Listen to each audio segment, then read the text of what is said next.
there was that one place I always thought about, and I just wanted to be there with you. The place that no eye has ever seen, the place that no heart has ever perceived. I had a great feeling inside of me. Baik, assalamualaikum warahmatullahi wabarakatuh. Perkenalkan, nama saya Khairunisa dengan NIM 21301111064. Nah, di sini tujuan saya membuat video ini adalah untuk memenuhi persyaratan UAS fikih saya. Nah, di video kali ini saya akan membahas tentang materi sholat kasar.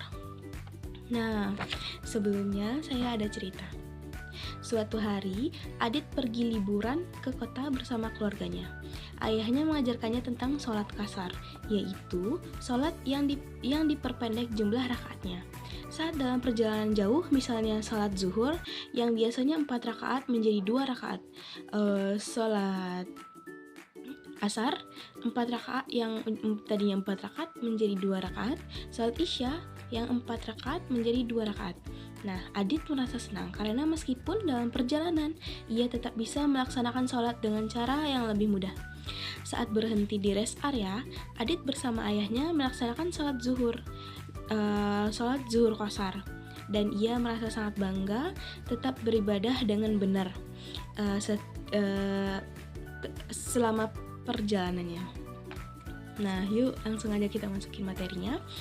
Nah, sholat qasar adalah sholat yang diringkas, di mana sholat qasar ini boleh dilakukan di dalam kita tuh sedang melakukan perjalanan jauh. Nah, misalnya perjalanan jauhnya sejauh lebih dari 82 km. Nah, di situ kita akan boleh melaksanakan sholat kasar. Nah, sholat kasar itu adalah sholat yang diringkas. Nah, sholat yang diringkas, tetapi sholat yang diringkas itu juga ada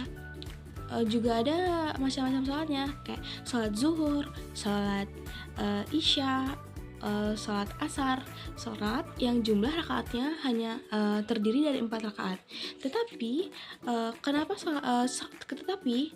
sholat maghrib dengan sholat subuh itu tidak boleh dikosar. Kenapa? Karena sholat itu hanya terdiri dari 2 rakaat dan 3 rakaat saja. Jadi sholat yang boleh dikasar itu adalah sholat zuhur, asar, dan isya. Nah, sebagaimana yang telah tertulis di dalam Al-Quran, surat An-Nisa ayat 101, yang artinya adalah, dan apabila kamu berpergian di bumi, maka tidaklah berdosa bagi kamu mengqasar sholatmu jika kamu takut diserang oleh orang kafir. Sesungguhnya orang kafir adalah musuh yang nyata bagimu. Nah, jadi kita itu jadi sudah tertulis di dalam Al-Quran bahwa kita sudah dipermudah oleh Allah. Jika kita dalam perjalanan jauh, kita tuh udah dipermudah untuk diringankan sholatnya oleh Allah, dan itu tuh udah tertulis di dalam Al-Quran. Nah, bagaimana syarat sholat kasar itu? Nah, syaratnya itu yang pertama, perjalanannya bukan untuk maksiat. Nah, yang artinya itu harus perjalanan yang diperbolehkan, seperti untuk bersilaturahmi, rekreasi, kunjungan kerja, dan banyak lain sebagainya. Nah, kecuali perjalanan itu bukan untuk maksiat. Yang kedua itu jarak tempuh dari perjalanan itu lebih dari 82 km. Nah, yang ketiga yaitu sholatnya itu, sholat yang boleh dikosor itu yaitu sholat zuhur, asar, dan isya.